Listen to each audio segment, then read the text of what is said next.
설교 제목이 좀 독특하죠? 한번 따라서 한번 해보실까요? 와서 밥 먹자.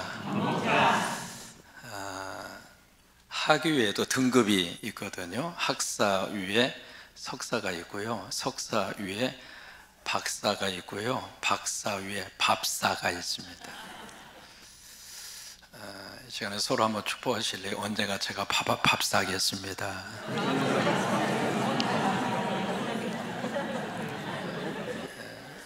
우리가 위대한 성인 하면 뭐 공자, 노자, 뭐 맹자, 뭐 자자로 끝나는 그런 성인들을 머리에 떠오르잖아요. 근데 그보다 더 위대한 성인은 우자. 이게 참 좋은 성인이고요. 그보다 더 위에 있는 성인은 함께 먹자. 성경에 유독 예수님이 이렇게 잡수시는 장면이 참 많습니다. 먹는 이야기가 성경에 참 많거든요. 근데 그 모든 먹는 이야기의 주체가 누구냐면 우리가 아니라 하나님이 준비해 주신 식탁입니다. 예수님이 준비해 주신 그 식탁. 우리를 위해서 이 식탁을 준비하신 다음에 와서 먹자는 거예요. 그 대표적인 케이스가 바로 벳사다 들녘에서 있었던 오병이어의 기적의 역사입니다. 거기에 이제 보리떡이라고 표현되어 있습니다만은 떡이 아니라 보리빵입니다. 보리로 만든 빵과 물고기 2마리. 거기 함께 먹었던 식솔들의 인원수가 남자만 5,000명, 어린아이와 여인까지 합치면 약 한 2만 명 정도, 엄청나게 많은 무리들을 그 식탁을 누가 준비하셨는가? 주님이 준비해 주셨어요. 주님이 그 식탁을 준비하신 다음에 거기에서 수없이 많은 사람들이 함께 먹었거든요. 그러니까 바로 오병이어의 기적의 역사는 예수님의 식탁 현장이에요. 거기서 이제 모여서 같이 먹는데 세 가지의 특징이 있습니다. 첫째, 모두 다 같이 먹었습니다. 누구는 먹고 누구는 안 먹고 그러지 않았습니다. 여러분, 이 시간 다 드십시오. 하나님이 준비하신 그것을 다 여러분들이 드시기를 바랍니다. 아이들은 먹고 어른들은 안 먹고 그런 거 아닙니다. 아이들도 먹었고 어른들도 먹었고 여자들도 먹었고 남자들도 먹었고 나도 먹고 너도 먹고 에브리바디 먹고 다 똑같이 먹었습니다. 그게 예수님이 준비해 주신 식탁의 특징입니다. 두 번째, 그 식탁에서 모두가 똑같은 메뉴를 먹었습니다. 누구는 갈비 먹고 누구는 떡볶이 먹고 누구는 라면 먹고 그러지 않았습니다. 똑같이 거의 모인 모든 사람들이 모두가 다 보리로 만든 빵을 나누어서 먹었고 그리고 물고기를 먹었고 똑같이 먹었습니다. 세 번째, 그 예수님의 식탁의 특징이 뭐냐면 모두 똑같이 배불렀습니다. 양껏 먹었다 이 말이에요. 누구는 그냥 너무 많이 먹어서 배가 이만큼 나와서 호흡할 수 없을 정도로 씩씩거리고, 누구는 먹을 것이 없어서 배고파서 굶주린 배를 움켜쥐고 있고 그러지 않았습니다. 모두가 다 양껏 먹었습니다. 이게 예수님이 준비해 주신 식탁의 특징입니다. 여러분, 이 교회에 오셔서 예수님이 준비하신 이 예배의 식탁을 통해서 그 은혜를 다 받으시게 되기를 주의 이름으로 축원합니다. 오늘 성경도 먹는 이야기입니다. 12절에 보시면 예수님이 제자들을 초청하거든요. 와, 어서 와, 어서 빨리 와, 빨리 와, 우리 같이 아침 먹자. 이게 지금 예수님의 초청입니다. 여기 예수님이 제자들에게 뭔가 말하고 싶은 내용들이 분명히 있었음에도 불구하고 예수님은 말씀 안 하십니다. 그저 얼른 와, 우리 같이 밥 먹게. 빨리 어서 와. 얼마나 배고파. 빨리 와, 밥 먹자. 여러분, 요한복음 20장에 보시면은요, 20장에 그 내용이 마지막 절을 보시면 이 글을 쓰고 이 복음서를 쓰고 있는 이 요한의 복음서의 마지막 결론이 이미 20장에서 끝납니다. 그래서 어떤 의미에서 요한복음은 20장 31절 말씀으로 끝나야 정상이에요. 그래서 이제 이 글을 쓰면서 자신이 이 글을 쓰게 된 이유와 목적을 31절에서 아주 분명하게 밝히고 있거든요. 이것을 기록한 목적은 두 가지다. 예수가 하나님의 아들이고 그리스도이심을 믿게 하기 위함이다. 여러분, 예수님이 하나님의 아들이시고 예수님이 그리스도라고 하는 사실, 그러니까 요한복음을 주신 이유는 바로 그거예요. 예수가 하나님의 아들이다. 예수가 우리가 그렇게 기다리고 기다리는 우리를 구원해 주실 구세주 메시아다. 그것에 대한 믿음을 주기 위해서 하나님이 요한복음을 우리에게 주신 거예요. 두 번째로 요한복음을 주신 이유와 목적이 무엇인가? 이것을 믿고 생명을 얻게 하려 함이라. 여기서 말하는 생명이라고 하는 것은 육체적 생명의 차원을 뛰어넘습니다. 영원한 생명입니다. 그것을 얻게 하기 위해서, 그것을 우리에게 주시기 위해서 하나님이 요한복음을 쓰게 하셨다고 하는 거예요. 그러면 이 글을 쓰게 된 이유와 목적을 밝혔으면 더 이상 쓸 이유가 없잖아요. 그러니까 20장 31절로 끝나야 되는데 이게 요한복음 21장으로 넘어갑니다. 왜 그럴까요? 뭔가 하고 싶은 말이 더 있었던 거예요. 1절에 보시면은 예수님이 나타나셨다, 1절에 그렇게 말씀이 시작이 됩니다. 나타났다는 이야기는 영어로 appear, 출현했다 이 말이에요. 여기에 나타나신 예수 그리스도는 부활하신 예수 그리스도예요.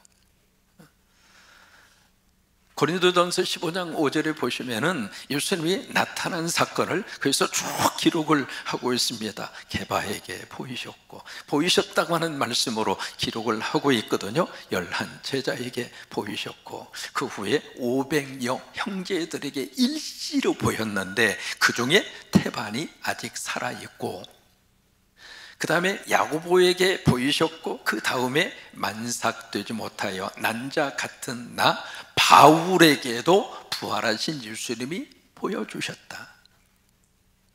여러분, 여기 보시면 부활하신 예수님을 만난 목격자가 몇 명이나 될까요? 500명이 넘습니다.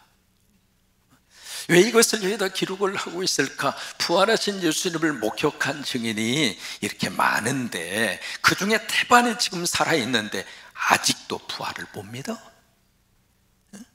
그 이야기예요.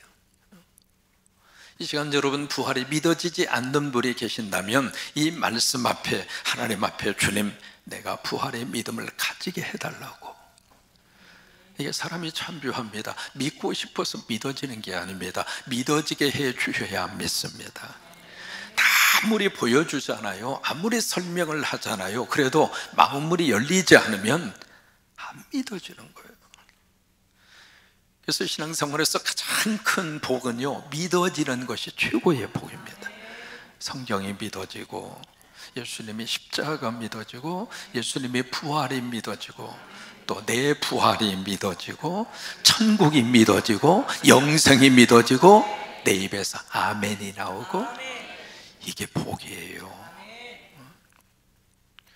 오늘 여기서 예수님이, 부활하신 예수님이 나타나시는데 장소를 1절에서 우리에게 가르쳐 줍니다. 디베랴 호수라 그랬습니다.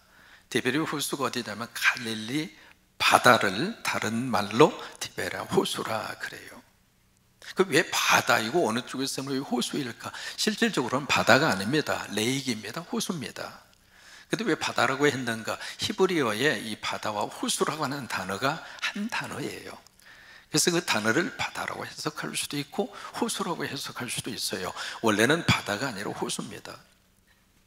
호수인데 그 지역 자체를 성서시대는 일반적으로 Sea of Galilee 해서 갈릴리 바다라 그렇게 통칭을 했고, 또 다른 말로 게네사렛 호숫가라 또는 디베랴 호숫가라, 명칭이 그렇게 다양하게 그렇게 불렀어요. 근데 여기에 왜 갈릴리에 예수님이 왜 갈릴리에 나타나셨을까? 그리고 여기에 지금 제자들이 지금 갈릴리에 와 있거든요. 그 이유가 어디 있을까? 마태복음 28장 10절 때문에 그래요. 예수님 부활하신 다음에 막달라 마리아에게 제자들이 가서 말을 해라. 그리고서 하시는 말씀이 형제들에게 갈릴리로 가라고 해라. 거기서 내가 그들을 만나리라. 여러분이 갈릴리라는 이 지역은요, 예수님의 사역하시는 데 있어서 가장 중요한 사역의 본부가 갈릴리 가버나움이라고 하는 그곳입니다. 그래서 갈릴리는 예수님에게 있어서는 많은 추억이 있어요. 그래서 제자들을 불렀던 장소가 바로 갈릴리입니다. 그래서 제자들을 다시 만나고 싶었던 거죠. 그러면 2절에 보면은 이 갈릴리 디베라 호수에 몇 명의 제자가 있었는가? 7명이었습니다. 첫째는 시몬 베드로. 시몬 베드로가 그 제자들의 리더자 형태로 나타나 있죠. 두 번째는 디두모라고 하는 도마. 디두모라고 하는 단어의 뜻은 쌍둥이라고 하는 뜻이에요. 쌍둥이인데 쌍둥이 중에 도마가 예수님의 제자가 된 거예요. 그 다음에 나다나엘, 그 다음에 야고보의 형제, 안드레 형제 야고보, 요한과 안드레, 그리고 이름이 밝혀지지 않는 두 제자 해서 모두 몇 명이냐면 7명이에요 7명의 제자들이 이 갈릴리에 왔어요. 그 다음에 3절에 보면 시몬이 뭐라고 이야기하느냐면 나 고기 잡으러 가겠다. 시몬이 먼저 그렇게 제안을 합니다. 그 이야기는 시몬이 지금 이 제자들과 함께 리더자 역할을 지금 하고 있다 그 말이에요. 그래서 내가 고기를 잡으러 가겠다. 여러분, 저 시몬의 말은 참 나쁜 말입니다. 좋은 의미에서 하고 있는 말이 아닙니다. 처음에 예수님이 제자들 불렀을 때 고기 잡으라고 그랬어요. 사람 잡는 어부가 되게 하겠다고 그랬어요. 고기가 아닙니다. 사람이에요. 근데 지금 사람은 없어지고 고기 잡겠다고 하는 거예요. 3년 동안 제자들을 뽑아서 열심히 제자 훈련시켜서 이제는 영혼을 낚아내는, 사람을 낚는 그런 사명자로 예수의 살림꾼으로 하나님이 세워주셨는데, 예수님이 돌아가신 다음에 이제 모든 것이 다 끝났다고 생각하고 이제는 사람이 아니라 고기를 잡겠다고.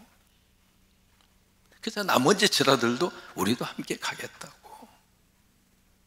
그렇게 해서 그들이 배에 올라탔습니다. 올라타서 밤새도록 그들이 그물질을 합니다. 여러분, 왜 밤에 그물질을 할까? 오징어 잡으려고? 아니, 이거 호수인데 무슨 오징어가 있겠습니까? 또 유대인들은 비닐이 있는 오징어는 먹지도 않습니다. 그러니까 오징어 잡기 위해서 밤에 나간 게 아니에요. 이게요, 낮에 태양이 뜨면 이 고기들이 전부 다 어디로 가는가? 깊은 데로 들어가요. 그리고 밤이 되면 먹이 활동을 해서 고기들이 다 낮은 지역으로 와요. 고기의 특성입니다. 그래서 밤에 고기를 잡기 위해서 나간 거예요. 나가서 밤새도록 고기를 잡기 위해서 그물질을 했는데 잡았어요? 못 잡았어요? 못 잡은 거예요. 참 사람이 안 되는 일을 계속 하는 것도 쉬운 일이 아닙니다. 한두 시간이 아닙니다. 밤새도록. 근데 그 다음 4절에 보면 날이 새어갑니다. 동틀 때가 된 거죠. 이제는 더 이상 고기를 잡을 시간이 안 됐다, 끝났다 그 말이에요. 그래서 이제는 철수할 때가 된 거예요. 근데 예수님이 바닷가에 지금은 서 계십니다. 그러니까 그 제자들이 밤새도록 그물질하고 있는 그 삶의 자리에 부활하신 예수님이 찾아와 주신 거예요. 여러분의 삶의 자리에 예수님이 찾아와 주시기를 축복합니다. 나름대로 열심히 살고 있는 내 가정에 주님이 찾아와 주시고, 뭔가 먹고 살기 위해서, 자식들을 위해서 하나님이 나에게 주신 삶의 자리를 지키기 위해서 막 노력을 하고 나름대로 열심히 살고 있는 우리 삶의 자리, 그러나 손에 잡히는 것은 없고, 그런 삶의 그 자리에 예수님이 찾아와 주셨어요. 그 찾아오셔서 딱 쓰셨는데 이 제자들이 그분이 예수님이라고 하는 사실을 전혀 모르고 있습니다. 왜 그럴까요? 사람은 눈에 있는, 마음에 있는 대로 보이고 마음에 있는 대로 들립니다. 똑같은 것을 본다 할지라도요, 마음이 없으면 보이지가 않아요. 근데 똑같은 것을 들어도 마음이 없으면 들리지 않습니다. 근데 마음이 있으면 들리고 마음이 있으면 보여요. 제가 이제 가끔 전화집회 할 때 강대상에 이렇게 앉아 있으면 제 눈에 누구만 보일까요? 다른 교회 교인들이 딱 앉아 있으면 어느 교회 교인만 보일까요? 성광교회 교인만. 왜 그래요? 제 마음속에 성광교회 교인만 있으니까. 이게 다 이렇게 앉아 있는데 왜 이렇게 이뻐? 전부 다 잘생긴 분만 내 눈에 보이거든요. 내 마음속에 교인들이 있으니까 그 교인들이 보이고 그 교인들이 내 가슴 속에 들리는 것처럼 예수님이 거기에 서 계시는데 그 고난의 삶의 그 역경 속에 있는 그 자리에 주님이 찾아보셨는데 이 제자들이 그 예수님이라고 하는 사실을 까마득하게 모르는 거예요. 여러분 안에 주님이 계셔서 나를 찾아오시는 주님이 주님으로 여러분들이 보여줄 수 있게 되기를 축복합니다. 그래서 예수님이 물어요. 얘들아, 여기 얘들아는 꼬마야 그 말이 아닙니다. 영어로는 friends, 내 친구들아 그 말이에요. 요한복음 15장에 보시면 내 말을 지키는 너희는 나의 친구라 그랬거든요. 그러니까 예수님이 이 제자들을 내 친구들아 그렇게 부르는 거예요. 그러고서 이제 묻습니다. 뭔가 잡았니? 그러니까 제자들이 뭐라고 대답해요? 없나이다. 왜 그럴까요? 요한복음 15장 5절에 보시면은 나를 떠나서는 너희가 아무것도 할 수 없습니다. 여러분, 예수님과 함께 해야 우리가 하는 일이 잘 돼요. 예수님이 우리 나라와 함께 하셔야 이 나라가 하나님 앞에 복받고 살아요. 주님을 떠나서는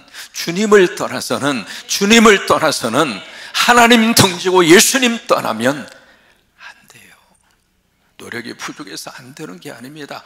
얼마나 노력을 했겠어요. 나름대로 최선을 다했는데 얻은 게 없잖아요. 왜? 주님을 떠나면 그래요. 그래서 예수님이 뭐라고 말씀을 하세요? 그물을 어디에 던지라고요? 오른편에 던지라. 근데 그 말씀에 순종해서 제자들이 그물을 오른쪽에 던집니다. 던졌더니 그물을 끌어당겼는데 그물이 찢어질 정도로 완전히 이 고기가 가득한 상태로 고기를 잡은 거예요. 그러면 이 말씀을 우리들이 딱 묵상하면서 야, 앞으로 뭔가 잘 되려면 오른쪽으로 던져야 되겠구나 그렇게 생각하는데, 자 보세요. 고기가 오른쪽에만 있습니까? 그거 아니에요. 오른쪽이든 왼쪽이든 아무 상관이 없어요. 어느 쪽으로 던지든지 중요한 것은 던져라 그 말씀 앞에 순종한 거예요. 그 말씀 앞에 아멘하고 행동한 거예요. 그것이 중요한 거예요. 지난주 수요일 날 우리 교회에 우간다에 카용고 목사님이 오셨습니다. 그분이 이제 우간다 전체 십자가 세우는 사역의 현지 목사님 총책임자입니다. 그분은 돈소리가 지금 67개 십자가를 세웠거든요. 우간다 지역만. 이분이 이제 한국에 오셔서 한국 교회를 처음으로 방문한 거예요. 감격스러운 마음으로 같이 이야기도 하고 잠깐 이제 십자가 세우는 사역을 하면서 있었던 그 이야기를 함께 수요예배 시간에 같이 그렇게 나누었는데 이게요, 십자가 세우는 사역을 통해서 그 옆에 무당이 살고 있었는데 교회당에 세워져 가는 모습을 보면서 무당이 회개하고 목사까지 됐대요. 우간다 이야기지만 아멘할 이야기잖아요. 십자가 세우는 사역에 그런 역사가 나타나고 있는 거예요. 상기살림교회는 교회가 부흥돼서 그 교회 자체적으로 십자가를 2개를 더 세웠어요. 현지 교회가 30명이었던 이 교회가요 지금 몇 년 만에 300명으로 부흥됐습니다. 거기에 이제 초등학교하고 중고등학교를 우리가 세워서 지금 잘 운영이 되고 있거든요. 거기에 초등학교 같은 경우에는 무슬림 학생이 25명이 와서 공부해요. 여러분, 있을 수 없는 이야기입니다. 중고등 학교 같은 경우에는 지금 8명의 무슬림 학생들이 와서 공부하는 거예요. 부모들이 모르는 거 아니에요. 다 알아요. 아는데 워낙 여기가 실력이 있으니까. 그런 역사가 지금 우간다 속에서 좀 일어나고 있거든요. 여러분, 성광교회가 주님께서 던져라, 십자가 세워라 그 말씀 앞에 순종하고 던졌더니 하나님이 그렇게 영혼들을 하나님께서 그물로 이렇게 땡겨주시더라 이 말이에요. 그러니까 던져라 말씀하시니까 그 말씀 앞에 순종해서 던진 거예요. 근데 제자들 입장으로서 여러분 생각을 해볼까요? 지금 동이 텄습니다. 날이 밝았잖아요. 그러면 훤히 물속에 다 보이고요. 또 하나, 사람이 물속을 보면 물고기도 사람을 볼 거 아니에요. 그 물고기가 거기 가만히 있겠습니까? 아니 날 잡으세요 하고 물고기가 도망가지 않고 거의 다 모여서 이제 그물이 떨어질 테니까 그물에게 잡히리라. 그리고 거기에 가만히 앉아서 기도하고 있을까요? 물고기가? 물고기도 도망가죠. 여러분, 던지라고 하는 그 말씀은 상식에 안 맞는 말입니다. 밤새도록 그물을 던지면서 안 던졌겠어요? 수없이 많이 던졌죠. 근데 잡은 게 없어요. 근데 또 던져요? 이게 지치고 지쳐서 이제는 그물을 손질하고 이제는 철수하기 위해서 준비하고 있는데 또 던져요, 그것을. 던지라 하니까 던진 거예요. 믿음은 상식의 틀을 깹니다. 상식적으로는 더 이상 할 이유가 없거든요. 믿음은 이성의 차원을 뛰어넘습니다. 믿음은 합리적인 사고체제를 파괴합니다. 하나님이 하라고 하니까, 하나님이 말씀하셨으니까, 하나님이 역사한다는 그 믿음 때문에 내가 행동하면 하나님의 역사가 일어나리라, 그 믿음 때문에 던지는 거예요. 던졌더니 그물을 틀 수 없을 정도로. 나중에 헤아려 보니까 몇 마리예요? 참 친절하죠? 요한은 그것을 다 기록으로 남겼습니다. 153마리. 10153 하면 여러분 기억나는 거 혹시 있으세요? 모나미 볼펜. 학창 시절에 그 153 모나미 볼펜 안 쓴 사람이 없을 거예요. 그 모나미 볼펜 하나로 그 회사는 한국에서 튼튼한 기업이 됐잖아요. 아무튼 153이라고 하는 글자가 새겨져 있는 모나미 볼펜, 아마 그게 생각이 나실 터인데, 아무튼 엄청난 양의 물고기를 잡은 거예요. 근데 중요한 것은 찢어지지 아니하더라. 여러분, 이 복 받으시기를 바랍니다. 여러분, 잡긴 잡았는데 찢어지면 무슨 쓸데가 있어? 앞에서 들어오는 것도 복이지만은 안 나가야 복이지. 열심히 들어왔는데 나가는 게 더 많아. 그러면 아픔과 고통과 상처밖에 안 남아요. 여러분, 들어오는 것이 안 나가야 쌓여지는 거예요. 아멘이죠? 그러니까 10개 들어왔으면은 10개가 남아있어야 내 거가 되는 거지. 10개 들어왔는데 아파가지고 20개가 나가버려. 그럼 마이너스 10이에요. 그러니까 안 찢어져야 돼요. 여러분 가정은 하나님이 도와주셔서 찢어지지 아니하도록, 우리 자녀들도 찢어지지 아니하고, 여러분들의 기업도, 그리고 여러분들의 직장도 찢어지지 아니하고, 하나님이 이 민족도 찢어지지 아니하도록 하나님이 막으셔서 이 땅, 이 민족이 더 하나님 앞에 크게 쓰임 받도록, 그래서 찢어지지 않아야 돼요. 근데 참 보세요. 그 기적의 사건이 있은 다음에 여기 주께서 사랑하시는 그 제자 7절에 보시면은 어느 한 사람이 등장합니다. 그 사람이 누구냐면 요한입니다. 요한은 이 글을 쓰면서 철저하게 자신의 이름을 익명으로 처리합니다. 왜 그랬을까? 요한이 이 글을 쓸 때는요, 대부분의 제자들은 다 순교로, 그리고 하나님 앞에 산 제사로 다 세상 떠났어요.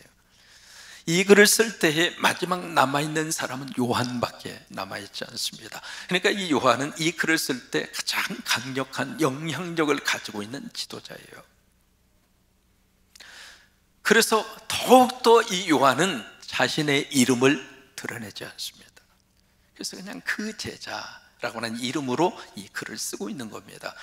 이 요한이 가만히 이 기적의 사건을 보면서 머릿속에 딱 떠오릅니다. 아, 저분이 예수님이다. 이 일을 행할 수 있는 분은 예수님밖에 없다. 지금 다른 제자들은 고기밖에 생각을 안 하고 있어요. 그물이 찢어질 정도로 이 만선이 된 팔딱팔딱 뛰고 있는 이 고기, 업한자에다 팔면 돈 얼마일까?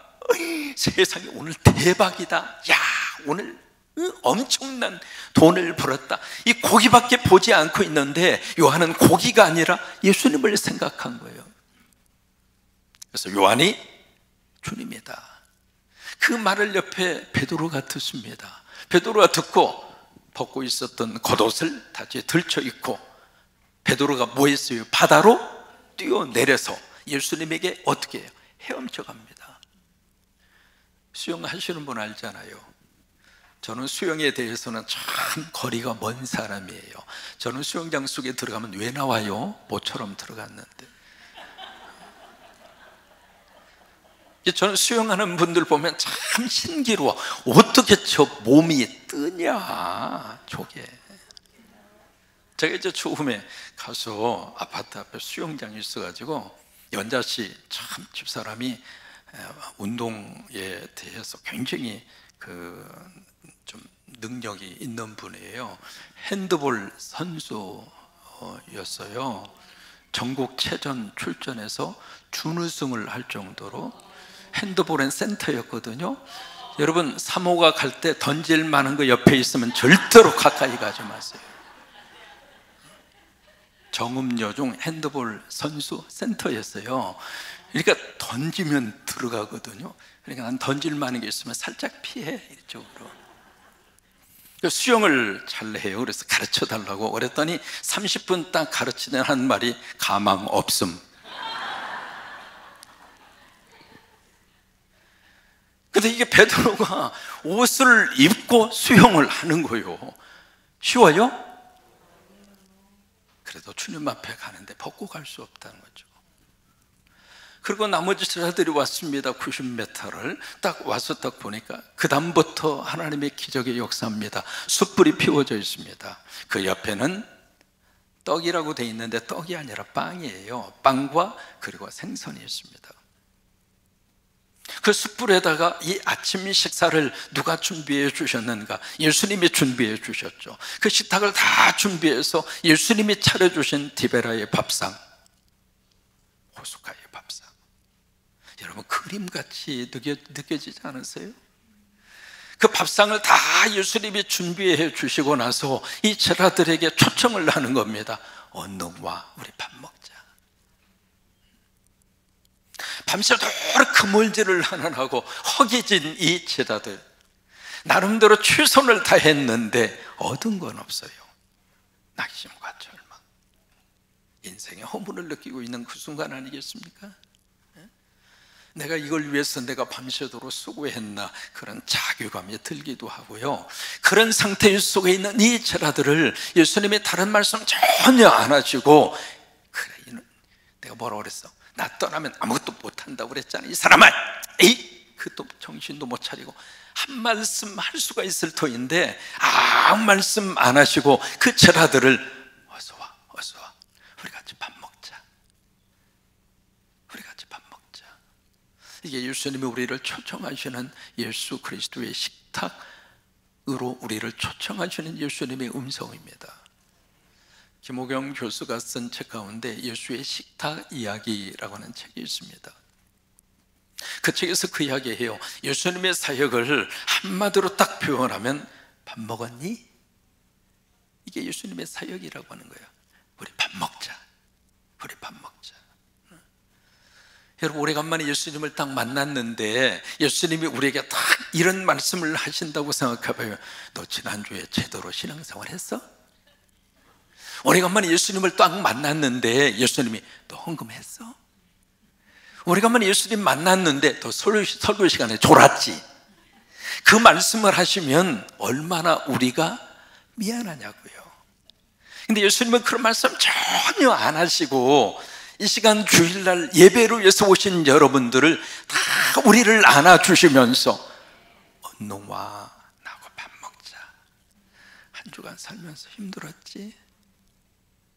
고생했지? 얼른 와, 나하고 밥 먹자.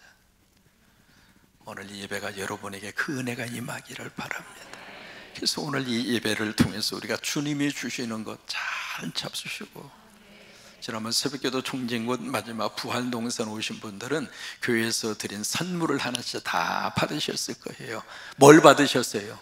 숟가락하고 젓가락하고 거기다 글씨를 새겨놨습니다. 뭐라고 썼게요? 예수 먹고 살아라. 숟가락 젓가락으로 잘 잡수세요. 주님이 우리를 초청하셔서 와서 밥 먹자. 여러분이 이 은혜를 날마다 누리면서 그렇게 사시게 되기를 주의 이름으로 축원합니다. 그러면서 옆에 있는 분한테 이렇게 약속 한 번 하세요. 언제가 제가 밥 한 번 살게요.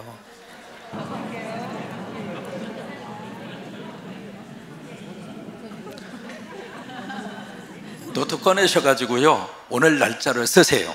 약속했음 하고 서로 밥 잡수세요. 같이 우리 찬양하십니다.